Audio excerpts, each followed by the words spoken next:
រីត្រីនៃចិនបងអូបងអើយសូមកុំភ្លេចឡើយ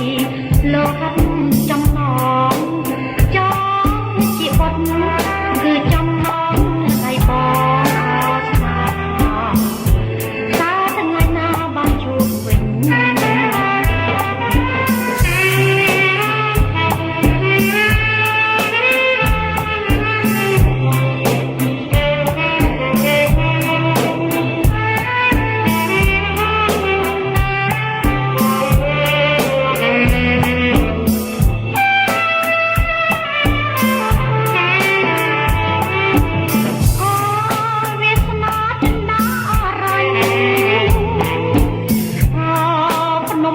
ឆ្ងាយដាច់ណាស់ឡើយ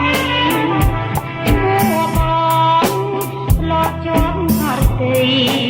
អូ